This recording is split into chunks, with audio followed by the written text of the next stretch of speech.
안녕하십니까. 성기영의 경제쇼 아나운서 성기영입니다. 세금하면은 항상 어렵게만 느껴지는데요. 합법적인 절세 방법을 똑똑하게 챙겨서 쏠쏠하게 아껴보는 시간 함께하겠습니다. 지난달에 이어서 오늘도 세무상담 무엇이든 물어보세요 코너가 열립니다.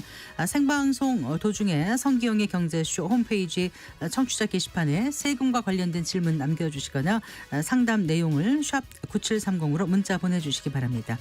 짧은 문자 50원, 긴 문자는 100원, 어플리케이션 콩은 무료입니다. 실시간 전화 상담 원하시는 분은 서울 전화 02-368국에 1002번 1003번으로 전화 주시면 안순남 세무사가 명쾌하게 답변해 드리겠습니다. 이 시간 유튜브로도 함께하겠습니다.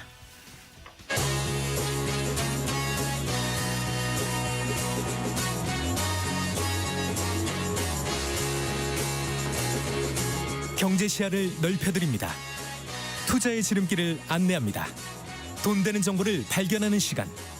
KBS 1라디오 경제쇼. 먼저 오늘의 주요 경제 뉴스 살펴보겠습니다. 경제 뉴스 브리핑 손석우 경제평론가와 함께합니다. 어서 나오십시오. 안녕하세요. 안녕하세요. 올 1분기에도 주택담보대출을 중심으로 가계 빚이 역대 최고를 기록했다고요? 네, 그렇습니다. 오늘 한국은행이 1분기 가계 신용 잠정치를 발표했는데요. 이 통계를 보면 지난 3월 말 기준 가계 신용 잔액이 1928조 7천억 원으로 집계됐습니다. 네. 그래서 작년 말보다 22조 8천억 원이 늘어나서요. 가계빚 역대 최고치 기록을 다시 썼습니다. 가계 빚은 빚인데 이걸 가계 신용이라고 말씀드렸잖아요. 가계 신용은 이제 가계가 금융기관으로부터 받은 대출에다가 카드 사용 금액까지 더한 어떻게 보면 포괄적인 가계부채를 뜻하는 거고요. 네. 우리나라의 가계 신용은 올해 1분기까지 4분기 연속 증가세 이어가고 있는데 고금리가 본격화됐었던 2023년에도 사실 가계 신용은 꾸준히 늘었습니다. 다만 이제 올해 1분기 같은 경우는 증가폭을 보면 2조 8천억 원 늘어나는데 그쳤습니다. 전 분기 증가폭이 11조 6천억 원이었거든요. 그것에 비하면 증가폭이 크게 줄어든 거죠. 네. 왜 이렇게 줄어들었냐를 보면 신용대출 잔액이 일단 5조 원 가까이 줄어든 영향이 있고요. 네. 그러면 증가세를 이제 감소세로 전환해야 되는데 대신 주택담보대출 잔액이 9조 7천억 원이나 증가를 하면서 전체 신용대출 잔액의 감소분을 또 상쇄했습니다. 그렇게 된 거군요. 네. 주담대가 이렇게 늘어난 건 올해 2, 3월에 주택 거래가 늘면서 한두 달 시차를 두고 이제 반영되고 있기 때문입니다.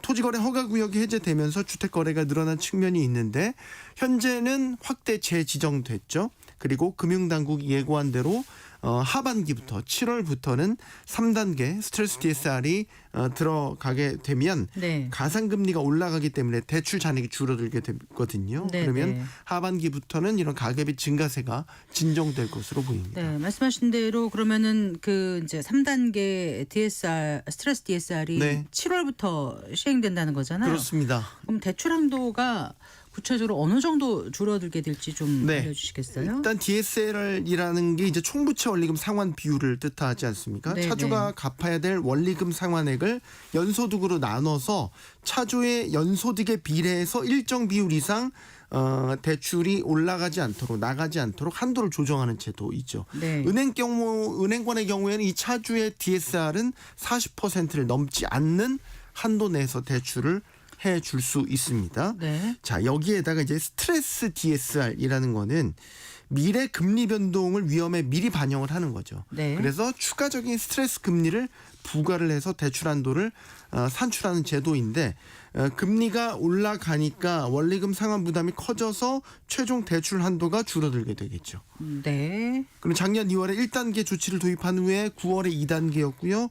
올해 7월에 이제 3단계가 시행되는데 이 3단계가 시행되면 전체적으로 1.5%의 스트레스 금리, 즉 가상금리가 붙게 됩니다. 이 가상금리를 더해서 차주의 이제 대출 한도를 계산을 해보면 연소득이 1억 원인 사람이 만약에 30년 만기 연 4.2% 금리의 혼합형 원리금 균등상환 조건으로 주택담보대출을 받는다고 가정을 해보죠.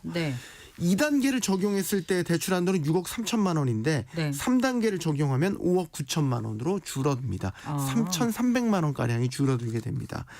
스트레스 금리가 아예 적용되지 않았던 때와 비교하면 거의 1억 원 가까이 한도가 줄어드는 효과가 나타나는 겁니다. 그렇군요. 그럼 전 금융권 대출에 다 적용이 되는 건가요? 아니요, 그렇지 않습니다. 지금 지방 건설 경기가 침체지 않습니까? 그래서 지방 주담대 비중은 계속 감소를 하고 있기 때문에 이 3단계 조치에는 지방 주담대는 제외를 합니다. 네. 2단계 스트레스 금리인 0.75%를 올해 말까지 지방 주담대는 적용하기로 했고요. 또 이외에 실수요나 생계형 자금까지 지나치게 위축될 수 있다는 지적에 따라서 신용대출의 경우에는 1억 원 미만은 이번 스트레스 DSR 적용 대상에서 빠졌습니다. 네, 네. 이제 7월 스트레스 DSR이 3단계 도입이 공식화됐기 때문에 지금 이제 걱정하는 거는 3단계 시행 전까지 이른바 대출 막차 수요가 몰릴 수 있다라는 것. 이거는 지금 금융당국도 변수로 보고 있습니다. 네. 그래서 금융당국은 가계부채 증가세가 만약에 이상 급등하거나 잡히지 않을 경우에는 추가 조치도 단행할 계획인데 예를 들어서 은행들의 주담대 위험 가중치를 상향 조정하는 방식으로 은행들의 주담대 대출 잔액을 줄이는 이런 방식 등을 검토하고 있습니다. 네. 자, 엔비디아 최고 경영자죠. 젠슨 황이 올해도 그 대만에서 열리는 컴퓨텍스 2025에 참석해서 이제 기조 연설에 나섰는데 다들 어떤 화두를 꺼내들까 궁금하지 않았습니까? 네. 엔비디아에 대해서 뭐 새로운 정의를 내렸다고요? 네, 그렇습니다. 이 컴퓨텍스 2025 좀 어색하신 분들도 있을 텐데 대만에서 열리는 가장 큰 규모의 IT 전시회라고 네. 보시면 되고 어느덧 이 젠슨 황 때문에 되게 화제성이 높아졌습니다. 지금 엔비디아는 GPU라고 우리가 부르는 인공지능 칩으로 일단 전 세계를 석권했지 않습니까? 네. 그래서 인공지능 시대를 대표하는 기업으로 이제 부상했지 않습니까? 근데 우리가 엔비디아를 기업 분류를 해보면 별도의 반도체 공장을 갖고 있지 않은 팹리스 네. 반도체 기업으로 분류를 합니다. 그런데 이제 젠슨 CEO는 그동안 엔비디아를 우리는 팹리스 반도체 기업이 아니라 AI의 플랫폼 제공자다 이런 식으로 정의를 해왔거든요. 네. 그러니까 칩에서 플랫폼 개념을 더 확장해서 엔비디아를 정의해온 건데 올해 기조연설에서는 엔비디아에 대해서 더 큰 개념의 정의를 내렸습니다. 바로 인프라. 네, 인프라라는 개념을 이제 엔비디아에 적용한 거죠. 젠슨 황의 말을 옮기자면 엔비디아는 이제 AI 인프라 기업이다라는 겁니다. 모든 국가, 지역, 산업, 회사에 AI가 필요한 시대가 됐기 때문에 AI는 이제 전기나 인터넷에 버금가는 글로벌 필수 인프라가 됐고 그 인프라의 중심에 엔비디아가 있다. 네. 이런 설명을 내놓은 거죠. 그러니까 엔비디아는 칩과 그래픽 카드를 제조하는 기술 기업에서 AI라는 핵심 인프라를 공급하는 기업이다. 이걸 명확히 한 거죠. 인프라라는 게 생각해 보면 기초, 토대 이런 것들을 말하는 거잖아요. 그러니까 AI를 전기나 인터넷과 동급의 인프라로 격상한 점. 네. 그리고 엔비디아를 AI의 인프라 기업으로 정의한 것. AI 산업에 대한 확신이 되게 강하다는 걸 알 수 있고 엔비디아에 대한 대단한 자신감을 표출한 것으로도 볼 수 있겠죠. 네. 또 대만의 그 인공지능 슈퍼컴퓨터를 구축하겠다 이런 계획도 발표했다면서요. 네. 대만의 인공지능 슈퍼컴퓨터를 구축한다라는 거는 방금 젠슨 황이 공언한 어떻게 보면 엔비디아의 AI 인프라 전략을 이끌어갈 핵심 거점으로 대만을 낙점한 것이다. 이렇게도 볼 수 있겠습니다. 엔비디아가 혼자서 슈퍼컴퓨터를 대만에 설치하는 건 아니고요.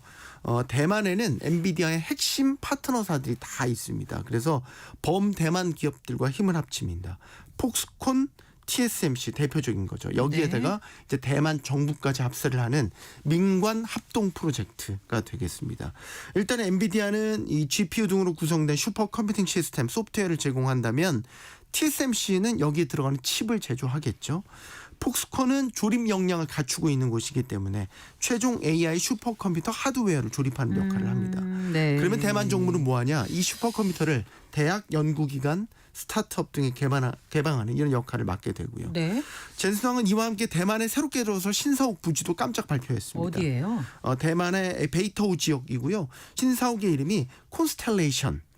우리 말로 번역한 별자리라는 네. 뜻의 신사옥. 이게 이제 단순한 건물이 아니라 우주 속 별자리처럼 다양한 기술과 인재들이 모여드는 하나의 생태계다. 네. 이런 뜻을 갖고 있습니다. 자, 왜 대만을 AI 인프라 비전의 핵심 거점으로 엔비디아가 네. 낙점했을까요? 확실한 건 젠슨 황이 대만계 미국인이어서는 아닐 겁니다. 아까 말씀드린 것처럼 핵심 파트너들은 일단 대만에 다 모여 있거든요. 네. 두말할 필요 없죠. 세계 1위 파운드리 TSMC 대만에 버티고 있죠. 막강한 제조 능력 갖춘 폭스콘 세계 1위 AI 서버 제조사이기도 합니다. 네. AP 아시죠? 모바일에 들어가는 애플리케이션 프로세서. 이 제조사 미디어텍이 있습니다. 엔비디아와는 칩 설계를 협업하고 있고요. 네. 엔비디아 입장에서는 AI 반도체부터 서버, 하드웨어로 이어지는 생태계가 대만 국가 한 국가 내에서 다 완성이 될 수 있거든요. 그러니까 어떻게 보면 이런 생태계를 대만 거점으로 낙점하는 게 어떻게 보면 당연한 선택이다 이렇게 보여지기도 하고 지정학적 이유도 있죠. 중국과 미국이 패권 경쟁을 벌이고 있지 않습니까? 미국이 중국에 수출하지 마 자꾸 견제하지 않습니까? 그래서 엔비디아 입장에서는 미국의 통제에서 좀 벗어날 수 있는 독립적인 공급망을 확보할 필요가 있겠다. 그래서 완벽한 제조 인프라를 갖추고 있으면서 지리적으로도 아시아 시장에 좀 접근이 용이한 대만을 좀 최적의 거점으로 예. 삼았다. 이런 분석도 가능하고 예. 이게 저는 제일 중요하다고 보는데 인재 파워. 대만의 인재 파워. 대만 기업들이 이루고 있는 탄탄한 반도체 생태계 파워 이면에는 대만 학계와의 끈끈한 산학 협력체가 있다라는 거는 뭐 이미 다 잘 알려진 사실이고요. 이런 협력 체계 속에서 양성된 인재들은 엔비디아 같은 글로벌 기업들이 탐내는 최정의 인재들입니다. 대만 정부의 강력한 인재 육성에 따라서 국립 명문대들은 매년 500명이 넘는 석박사급 인재들을 쏟아내고 있고 네. 이들이 이 산학협력 체계 속에서 실무 역량을 갖추거든요. 그리고 이들의 상당수가 TSMC 같은 대만 기업으로 들어가서 이들이 의사보다 더 높은 연봉 대우를 받으면서 핵심 프로젝트들을 이끌어가죠. 엔비디아 같은 글로벌 빅테크들도 되게 탐내는 최정의 인재들로 육성되는 과정을 밟아 나갑니다. 엔비디아가 신사업망 짓는 게 아니고요. 기존에 있던 AI 연구개발센터를 미국 본사 수준으로 확장을 해서 아예 글로벌 R&D 본사를 대만에 세우기로 했습니다. 이곳에서 네. 5년간 1,000명이 넘는 엔지니어를 고용하는 프로젝트가 진행될 예정이라고 합니다. 이렇게 이제 말씀 듣다 보니까 우리나라가 점점 뭐라 그럴까요? 좀 네. 고립되어 간다 그럴까요? 네, 그런 걱정을 지울 수가 없죠. 네. 그러니까 글로벌 AI 생태계가 엔비디아를 중심으로 꾸려가고 있다는 것은 우리가 부인할 수 없는데 그 엔비디아가 AI 인프라의 핵심 거점을 대만에 구축한다. 냉정하게 보면 우리나라가 변방으로 밀려나가고 있다라는 뜻인 거고 물론 인공지능 칩에 들어가는 고대역폭 메모리 HBM은 한국의 SK하이닉스가 엔비디아에 공급하고 있지만 사실상 메모리를 제외하고는 한국의 위상은 미미한 수준이죠. 그러니까 지금의 AI 인프라가 결국에는 추세가 학습하고 추론하는 비메모리 칩에서 출발을 하고 있기 때문에 네. 메모리 강국이라는 타이틀은 AI 생태계 안에서는 되게 제한적일 수밖에 없다라는 것. 산업통상자원부가 최근에 발표한 이 전략 보고서를 보면 2023년 기준 글로벌 시스템 반도체 비메모리 분야가 되겠죠. 우리나라의 점유율이 2.3%, 네. 대만은 7.7%로 집계됐고요. 2027년에는 우리나라가 1.6%로 점유율이 오히려 떨어지고요. 네. 대만은 8.1%로 올라서 격차는 더 벌어질 것으로 전망했습니다. 반도체 위탁 생산이라는 분야도 있는데 삼성전자와 대만 TSMC가 격차는 지금 더 벌어지고 있고 네. 엔비디아가 대만 TSMC가 결속을 지금 더 높이고 있기 때문에 예. 삼성전자가 비집고 들어갈 여지가 쉽게 보이지가 않고 있습니다. 예. 예, 잘 들었습니다. 고맙습니다. 감사합니다. 경제뉴스 브리핑 손서구 경제평론가와 함께했습니다.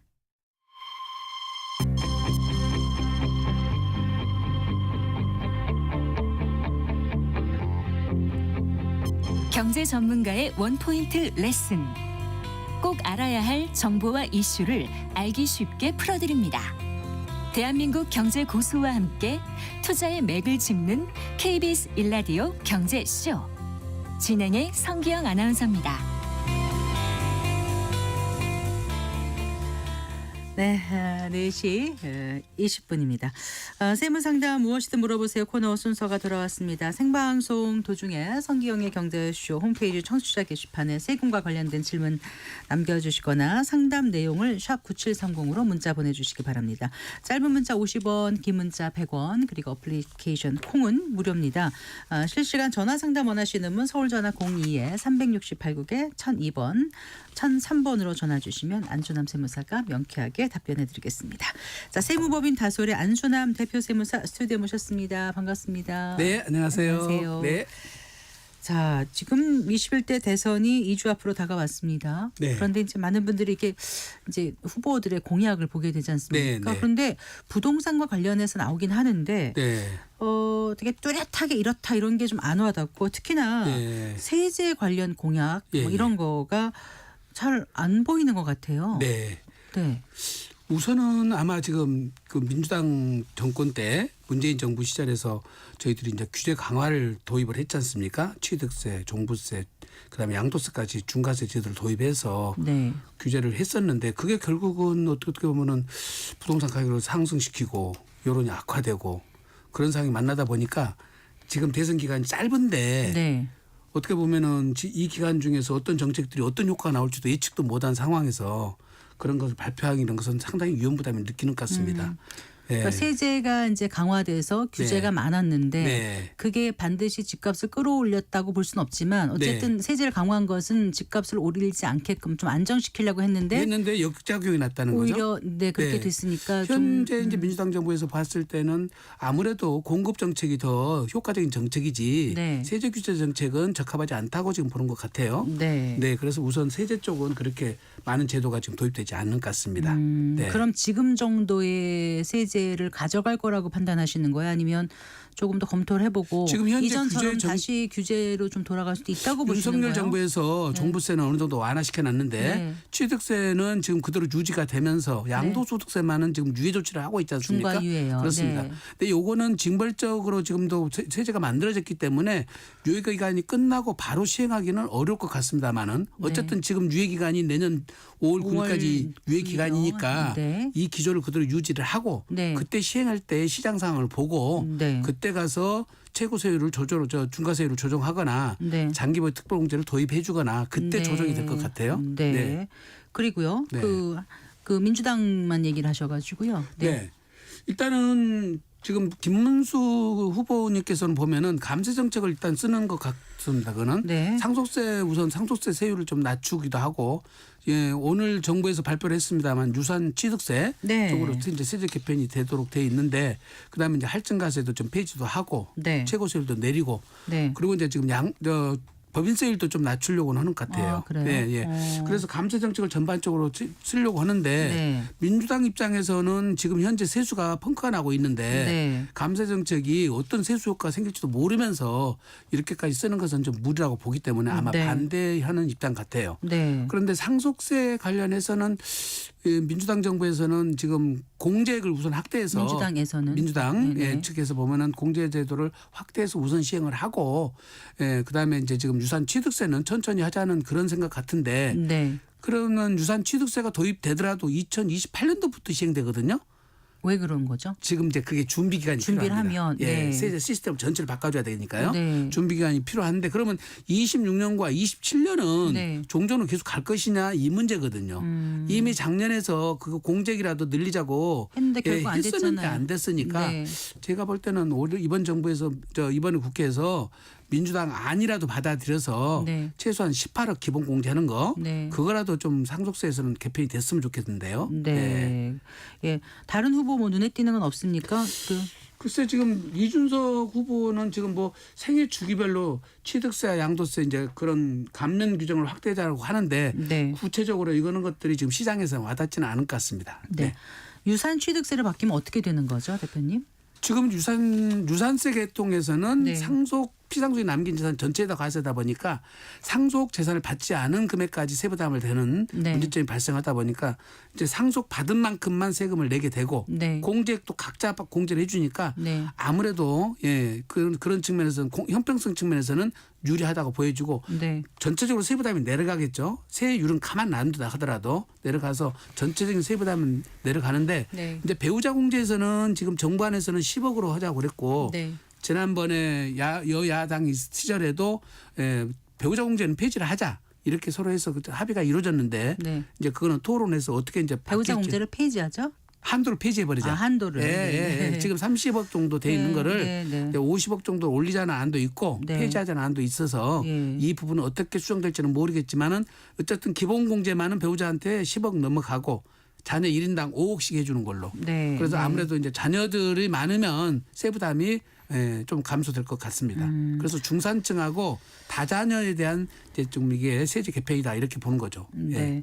세무 공무원으로도 계셨고요. 네. 또 이제 현장에서 세무 상담 많이 해주고 계시지 네, 않습니까? 어떤 부분이 정책 위반자들이 세제를 만들어갈 때 가장 중요하게 중점을 두고 해야 된다고 보세요? 지금 1세대 1등 비과세 규정은 전 국민한테 해당되는 거거든요. 네. 근데 지난번에 너무 복잡하게 어렵게 만들어 놓으니까 네. 전문가들도 판단이 힘들어요. 1세대 헷갈려서. 1주택 비과세가 왜 헷갈려요? 너무 보유 거주 기간 리셋 기준을 만들어 놓고 그래요? 다주택자들에 대해서 예. 세무사들도 잘 몰라요. 예. 그래서 유예 규정도 너무 자주 바뀌고 복잡하게 바뀌어 놓으니까 네. 일반인들이 판단이 잘 안 서서 네. 비과세인 줄 알고 팔았다가 과세가 돼서 세금 폭탄 맞는 사례가 너무 많았거든요. 네. 네. 제발 1세대 1주택 비과세 규정만은 네. 조금 정말로 일반인들이 웬만큼 다 이해할 수 있도록 세법을 좀 자주 안 바뀌었으면 좋고 네. 그리고요. 쉽게 좀 했으면 좋겠다는 네. 것이 첫 번째고요. 네. 그다음에 무슨 중과세 제도가 도입되더라도 징벌적으로 도입되는 것은 문제가 있습니다. 네. 항상 세제는 이것을 항구적으로 오래 계속적 반복적으로 사용하도록 해둬야 되고 네. 그리고 이제 일반 국민들한테 항상 법적 안정성하고 예측 가능성이 있어야 되거든요. 그렇죠. 내가 그래야 살 때- 선택을 하죠. 그럼요. 내가 뭔가. 살 때 감면 규정에 해당됐는데 네. 어느 날 이거 감면 규정이 없어져 버리고 네. 예, 주택수에 또 포함시켜 버리거든요. 네. 그거는 감나무 올라와서 감담보라 해놓고 네. 사다리 치워버리는 거 똑같습니다. 네. 그러니까 어떤 세제를 다루면서 네. 한번 보호 정책을 썼거나 네. 그러면 반드시 기득권 보호 정책이 유지가 돼줘야 되거든요. 네. 그런 부분들이 조금 아쉽습니다. 네. 알겠습니다. 자, 그럼 본격적인 세무 상담에 들어가 보겠습니다. 부동산 세금에 대해서 궁금하신 분들 생방송 도중에 전화 주십시오. 02-368-1002번, 1003번로 전화 주시면 되겠습니다. 서울 전화 02-368-1002번, 1003번입니다. 전화 연결돼 있습니까? 네, 받아보겠습니다. 여보세요? 네, 여보세요? 네, 어떤 게 궁금하세요? 네. 수고 많으십니다. 감사합니다. 네, 저기 토지를 매매를 했어요. 예, 예. 그리고 실거래 신고까지 마쳤어요. 예, 예. 근데 이게 토지가 이제 잔금을 못 받고 해지가 됐어요. 예. 그런데 그 계약금에 대한 예. 소득세 신고를 해야 되나요? 네, 이건 그러면 세무사에다 물어보니까 네. 해도 되고 안 해도 되고 뭐 이런다고 얘기가 있어요. 아, 그거는 이제 그 보시는 분들에 따라 다르겠는데 어쨌든 계약 해지로 인해서 그게 네. 지금 이제 우리가 그 계약자 일방이 몰취를 하잖아요. 그러면 네. 그 자체가 기타 소득으로 봐서 네. 종합소득세에 해당이 돼요. 그 이달에 신고하는 종합소득세예요. 그렇습니다. 그러니까 작년에 네네. 발생했다면 올해 신고를 하셔야 되고요. 네, 작년에 발생했습니다. 올해 거는 내년에 신고하셔야 되는데 네. 이제 해도 되고 안 해도 된다는 거는 예. 아무래도 그것이 세무서에 자료로 파생되지는 않거든요. 네. 그러니까 세무서가 잘 모르기 때문에 그냥 넘어갈 수도 있다고 볼 수도 있어서 그런 얘기를 하시는 것 같은데 네. 통상적으로 거래 상대방들이 또 세무신고를 안 하면 세무서에 또 제보를 하고 그래요. 그러면 네. 웬만하시면 하시는 게 좋습니다. 그래서 네. 네. 그래서 세무서도 갔는데 네. 세무서에서는 그 세무사의 협조를 받아서 신고를 하라고 또 이러더라고요. 그러니까 가서. 당초에 본인들이 자신신고 받기가 불편하니까 아. 예, 세무사 대리인을 내세워서 신고를 하라고 네, 네. 보는 것 같습니다. 네. 네. 네. 아유, 잘 알았습니다. 네. 감사합니다. 네. 이게 이제 신고를 해야 되냐 말아야 되냐. 어떤 네. 분들은 이제 양도소득세 신고를 해야 되냐 말아야 되냐 이렇게 물어보시더라고요. 네. 근데 12억 미만에 네. 이제 1주택을 오랫동안 갖고 있다 12억 네. 미만에 팔았어요. 네. 그러니까 이제 신고할 게 없다라고 네. 라고 해서 물어보니까 하지 말아라. 네. 어떤 사람은 해야 된다 이러거든요. 어떻게 해야 돼요? 자, 비과세 대상은 네. 신고할 의무가 없어요. 네. 세무서에서 자체적으로 제가 1세대 주택인데요. 비과세입니다. 그럼 다 자기들이 검색해서 네. 비과세 요건을 다 판단해서 비과세 처리를 해 주는 거예요. 예. 그러니까 비과세 대상자는 네. 신고 의무는 없다. 네. 근데 내가 비과세인 줄 알고 신고를 안 했어. 네. 근데 나중에 가서 보니까 과세가 돼 버렸어. 예. 그런 사람일 경우는 네. 내가 신고를 해가지고 소득 금액을 신고를 해놓은 사람은 네. 신고가 된 걸로 취급을 해줘요. 네. 그러니까 본인이 확실하면 안 해도 되는데 네. 헷갈리면 네. 해놓으신 게 좋죠. 네. 네. 알겠습니다. 네. 전화 한 통 더 받아보겠습니다. 여보세요. 여보세요? 네, 안녕하세요. 네네, 안녕하세요. 어떤 게 궁금하십니까? 저 여기 광명시인데요. 예예. 네, 제가 한 6, 7년을 여기서 살았어요. 예. 근데 이제 여기가 이제 지역에서 이제 자체 그 재개발을 했어요. 예예. 네, 그래가지고 이제 이주를 했거든요. 17년도에 이주를 했어요. 예. 네. 예. 그래서 이제 갈 데가 없으니까 이제 광명시 관내에 이제 좀 떨어진 데로 이제 제가 이주를 해가지고 예. 그 땅을 좀 매입을 해가지고 건물을 지었어요. 예. 건물을 져가지고 지금 한 7년째 지금 살고 있는데요. 예. 저쪽에 그 재개발을 했던 데가 예. 그게 이제 완성이 됐죠. 다 재개발됐고 이제 예, 입주가 예. 이제 시작이 돼서 12월 올 12월에 아니 예. 작년 12월에요. 예. 예, 입주가 시작이 됐는데 네. 그 제가 들어가야 되는데 네. 그 요거를 팔고 들어가야 되는데요. 네네. 여기가 또 공교롭게 또 3기 신도시가 또 돼버린 거예요. 예. 그래서 이게 매매가 안 돼요, 가요. 네. 그러면은 네. 이게 1가구 2주택이 되는 건가? 아니면은 지금- 이제 작년 12월달에 입주가 저쪽에 시작이 됐는데, 네. 예, 그걸 어떻게 해야 되는 건가를 몰라서요. 세 가지만 조건을 충족했는지 보세요. 네, 첫째, 내가 재개발되고 있는 것이 사업 시행 네. 인가 후에 네, 내가 광명시에다가 토지 건물을 신축을 했으면 네, 대체 취득 요건을 충족한 거거든요. 네, 네. 그다음에 대체 취득 충족했을 때 이 신축했을 때 이 집이 요것만 있어야 돼요. 네, 네. 그 그럼 하나뿐이 없었어요. 없었어요? 그다음에 네네. 이제 준공 떨어지고 3년 안에 이사를 들어가셔야 돼요. 네, 근데 이제 여기가 재개발, 3기 신도시가 돼가지고 매매가 네. 안 돼요. 이게 매매가 안 된다 하더라도 네네. 어쨌든 간에 3년 안에 들어가야 되니까 네, 네. 그거는 어떤 경우든 매각을 하셔야 돼요. 네. 3기 신도시 발표되니까 매매가 안 돼버리는데. 그러니까 그런 조건은 이제 부득이한 사유가 있긴 하지만은 네네. 요 매각 조건에는 이제 예외 규정이 없거든요. 네네. 네, 수용 지역으로 지정됐다 하더라도 네네. 그거는 이제 세무사님하고 상담 받아 보시면 네네. 대안을 마련해 주실 거예요. 아. 네, 대안이 있으시니까. 네, 방송에서 이게 좀 예, 복잡한 그렇습니다. 사안이라서 예. 가까운 네. 세무사 분들 네. 좀 네, 한번 찾아서 상담 상의를 받아보세요. 받아보신다. 저기 한 가지만 좀 더 여쭤봐도 될까요? 네. 그 저희가 이제 그 집이 이제 아파트가 이제 입주가 시작이 돼가지고요. 예. 우선 저 자식이 이제 그 하나 있는데 그 집이 없어요. 예. 그래서 저희가 데리고 살으려고 하는데 네. 먼저 들어가서 살고 있어도 상관이 없나요? 그건 상관없습니다. 먼저 들어가 살아도. 네. 살고 네. 있어도 뭐 이제 명예는 제 거지요? 네, 상관없습니다. 네. 상관이 없습니까? 네, 네. 근데 아니 또 뭐 들어보니까 뭐 전세 계약서를 써야 되니 어찌 막 이래가지고. 그거는 그 중요한 건 아니니까요. 먼저 네네네. 들어가 살아도 괜찮습니다. 네, 알겠습니다. 감사합니다. 네. 네.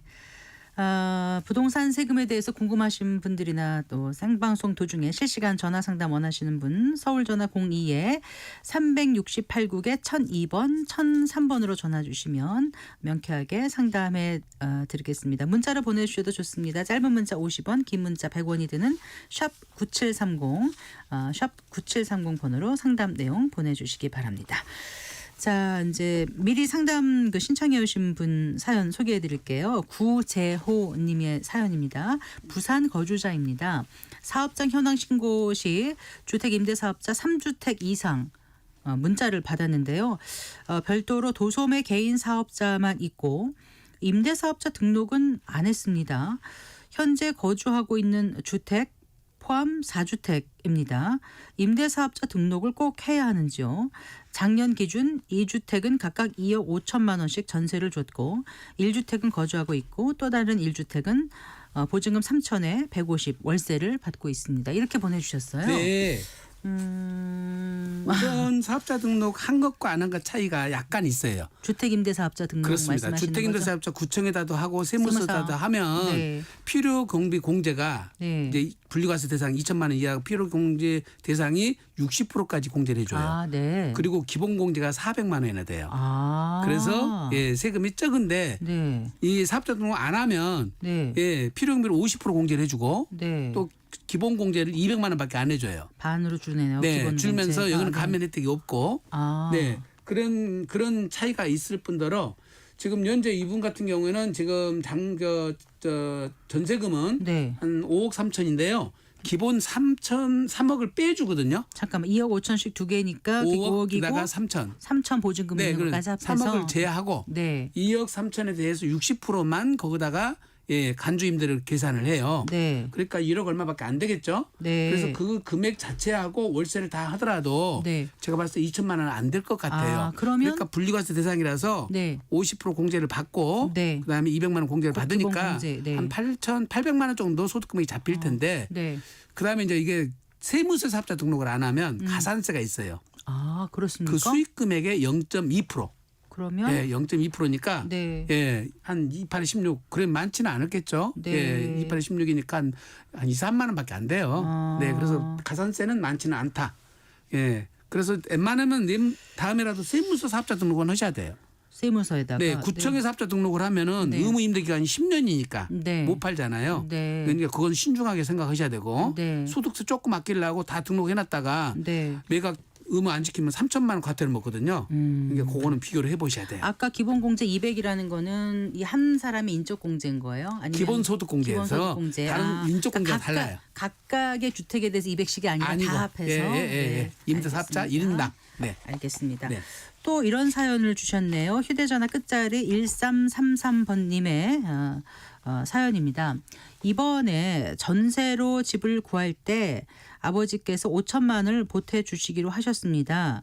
5년 전쯤에 아버지와 3천만 원 정도 주고받은 게 있는데 이게 증여세 비과세 금액에 포함이 될까요? 따로 차용증 같은 걸 받은 적은 없습니다. 네. 전에 아버지랑 한 거래 내역이 통장을 없애면서 사라졌습니다. 이럴 때 증여세 신고는 어떻게 해야 되나요? 이렇게 5년 질문을 전쯤에 아버지와 해오셨어요. 3천만 원 정도를 주고 받았다는 거는 네, 내가 빌려주고 갚았다 이 말 같거든요. 네, 그건 거래가 끝났으니까 네. 이거는 무시하시고 네. 이번에 5천만 원 받은 것만 증여세 신고를 하셔도 돼요. 아, 그럼 공제 5천만 원 받고 세금 낼 돈은 없지만 네. 세무서에 신고를 해놓는 것이 유리하겠죠. 근데 이분이 이걸 왜 물어보셨을까요? 근데 통상적으로 3천만 원 주고 받았는데 네, 그게 그 이건 당시에 세무서에서 증여로 보는 게 볼 수도 아닌가 있지 않을까 해서 하는데 궁금해서, 예. 예, 세무서에서 이것 가지고 조사 나올 리도 없고 네, 해명자로 나오지도 않습니다. 그러니까 잊어버리시고 예. 이번에 받은 것만 제대로 신고해 주시면 될 것 같습니다. 그리고 진짜 증명을 하기 위해서 거래 내역 그 통장이 없다라면 은행에 가면 거래 거래 내역 다 조회를 할 나와요. 수 있기 네, 때문에 맞습니다. 이건 네. 어렵지 않을 것 네, 같습니다. 그건 소명이 될 겁니다. 네. 근데 많은 분들이 가족 간의 계좌 이체 얼마까지 하면 안 된다. 요즘 막 유튜브 보니까 네. 5월 며칠부터 바뀌었다. 얼마만 다 드러난다 하는데 그건 뭐예요? 그건 대표님? 계좌 이체를 네. 조금 더 사후관리 규정이 좀 강화됐다는 뜻인데요. 네. 이제 그런 부분에 대해서 앞으로 수상하게 보이지면 증여를 걸겠다는 거기 때문에 네. 가족 간에 거래할 때는 적요다르다가 네. 다 이유를 써놓으셔야 돼요. 빌렸으면은 차용증 써놔야 되고요. 갚았으면 갚았다는 근거를 제시를 해야 되고 부부간에도 차용증을 써요? 부부간에는 통상적으로 경제 공동체이기 때문에 예, 같이 생활하시고 남은 돈을 네. 예, 그 돈 가지고 주식 투자를 하거나 네. 부동산 사거나 네. 이러지만 않으면 부부간에는 네. 경제 공동체라서 괜찮습니다. 네. 네. 부자지간 자식 간에 돈 넘어가는 거는 네. 네. 근거들을 좀 남겨놓으시고 쓰셔야 될 필요가 있습니다. 네. 알겠습니다. 네. 다음 사연입니다. 휴대전화 끝자리 9610번님의 질문이에요. 9610번님. 장기 8년 임대사업 등록한 아파트인데요. 임대 기간 중에 재건축 사업이 진행되면 장기보유 특별공제 등등 기타 혜택이 없어지는지 궁금합니다. 이렇게 물어보셨어요. 전 이 질문이 무슨 질문인지 제가 파악을 근데 못하겠습니다. 네. 이게 예, 아파트 경우에는 네. 지금 8년까지밖에 못 하게 돼 있거든요. 네. 8년이 끝나면 자동 말소가 돼 버려요. 네. 근데 8년 되기 전에 네. 이게 이제 재개발 재건축이 되면서 집이 멸실이 돼 버린 거죠. 그러면 이게 직권 말소가 돼 버려요. 네. 그럼 직권 말소가 되면 8년을 못 채우고 말소가 돼 버렸잖아요. 네. 그러면 여기에 이제 국민주택 규모 이하로서 8년 이상을 임대를 줬으면 네. 요게 장기 보유 특별공제 50%까지 되거든요. 네. 근데 그 혜택을 못 받아 버려요. 그러니까 장기보유 특별공제는 임대 기간이 8년이 돼야 되거든요. 주택 임대 사업자 등록을 했다는 거죠, 이분이요. 그렇습니다. 그렇습니다. 그러니까 그게 최대가 50%인데 네. 그걸 못 받는다고요. 그렇죠. 직권 말소가 돼도 자동 말소가 돼가지고 8년을 못 채웠다면은 네. 그때는 해주는데 예. 직권 말소가 돼가지고 8년을 못 채워버린 경우는 네. 세제 혜택을 안 줘요. 그래서 네. 억울하죠.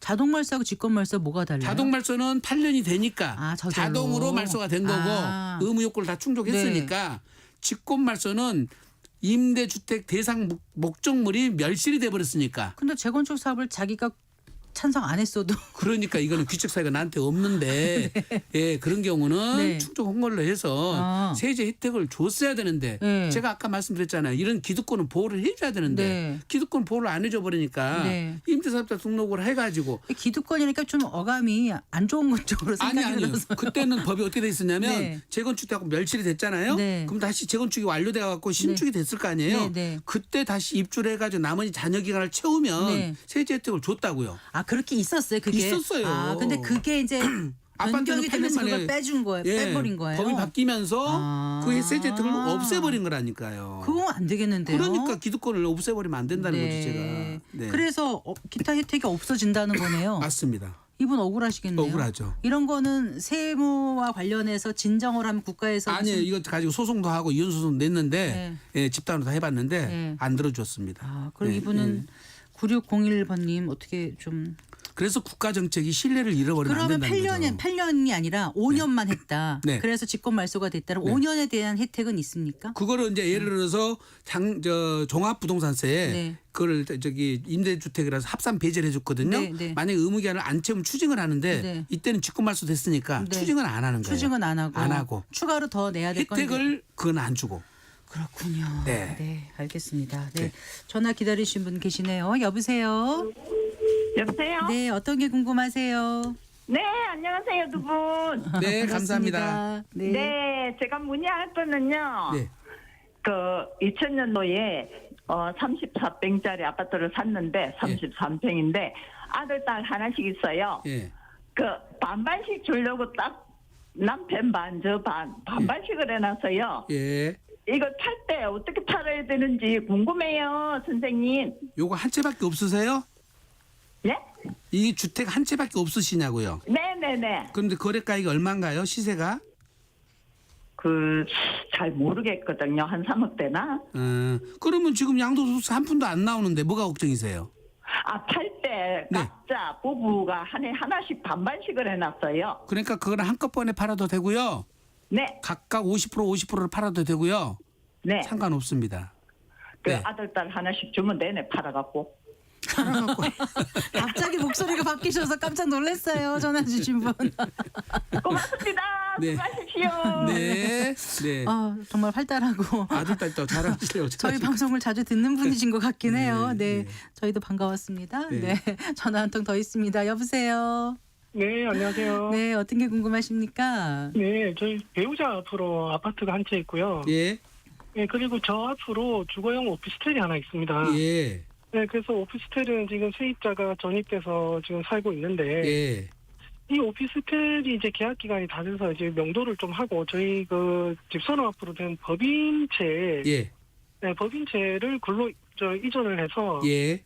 저 법인 본점으로 좀 사무실 용도로 좀 사용하고자 하는데 예. 이렇게 되면 이제 1가구 2주택이 아니라 1가구 1주택이 되는지 제가 맞습니다. 근데 지금 국세청에 이 질의를 세입자가 해보니까 쓰고 있는 동안에는 주택수에 들어가지만은 네네. 내 명도를 하고 네. 지금 업무용으로 사용을 하시면 그건 주택에서 제외가 되니까 그때는 1세대 1주택으로 다시 복귀가 되는 거예요.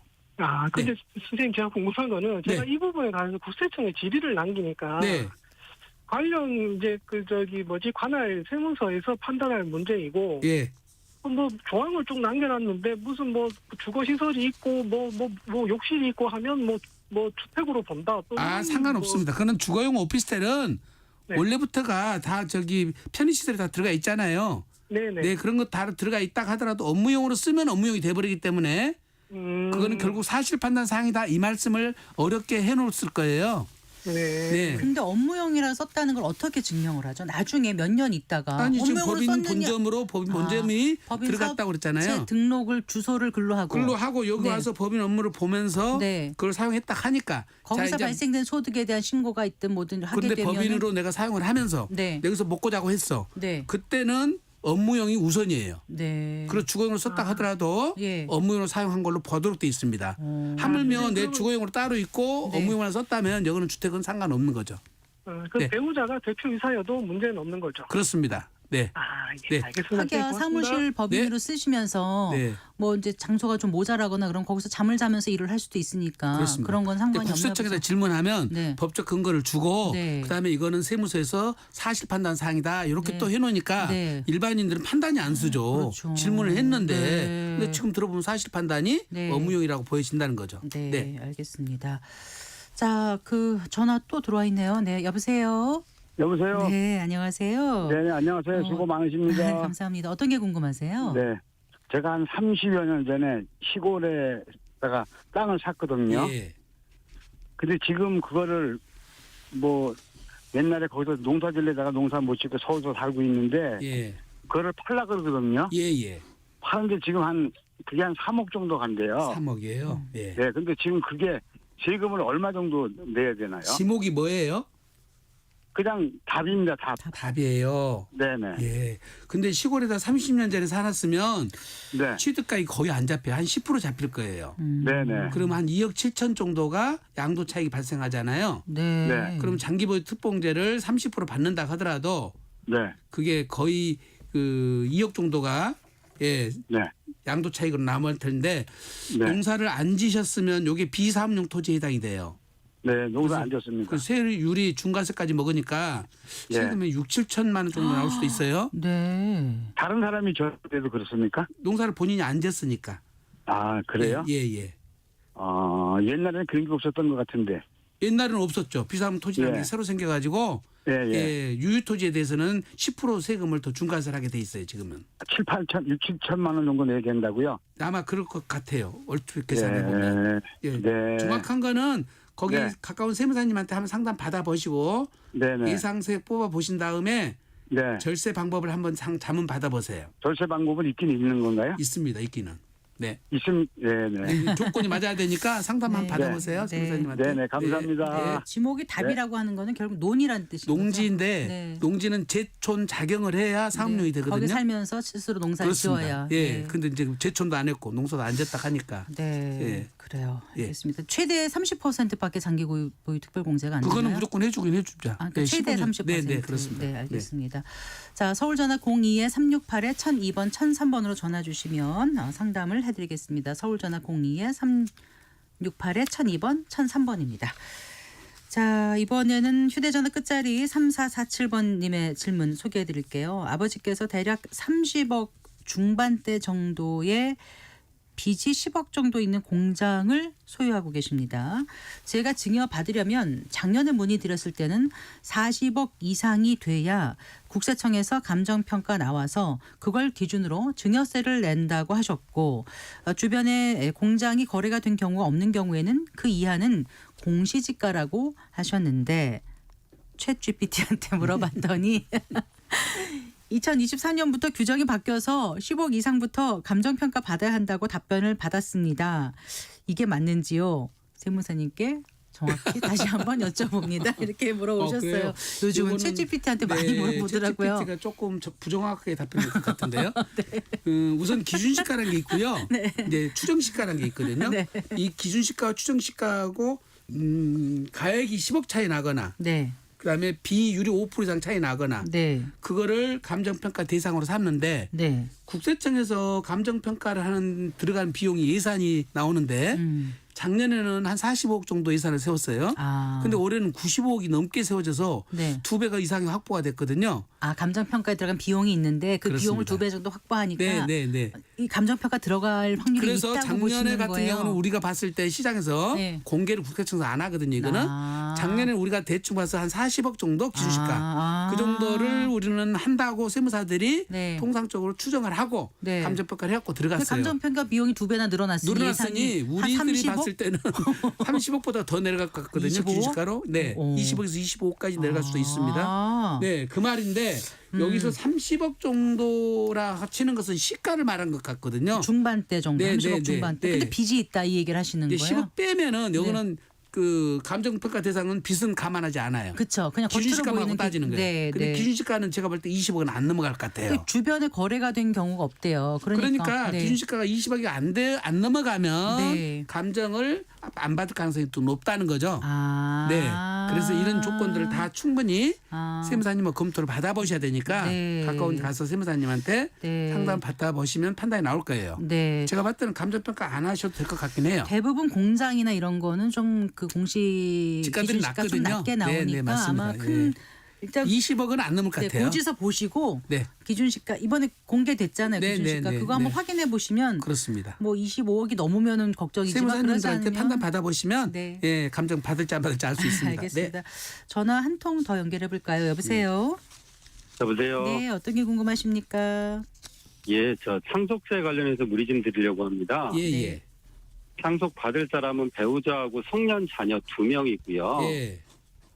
부동산하고 예금하고 뭐 해서 예. 그 약 한 20억 정도 상속을 받아야 됩니다. 예, 예. 그런데 그 지금 이제 상속세 개편 논의가 있지 않습니까? 예, 예. 그래서 지금 배우자로 다 상속을 하고 예. 하는 게 나은지 아니면 자녀하고 예. 자녀한테 다 상속을 하든지 배우자한테 하든지 이렇게 할 생각인데 지금 상속이 이루어졌나요? 아니요 아직 이제 사망은 했고요. 아직 지금 돌아가셨으면 네, 이미 상속이 개시돼 버렸기 때문에 네. 상속세 바뀌는 것하고는 상관없어요.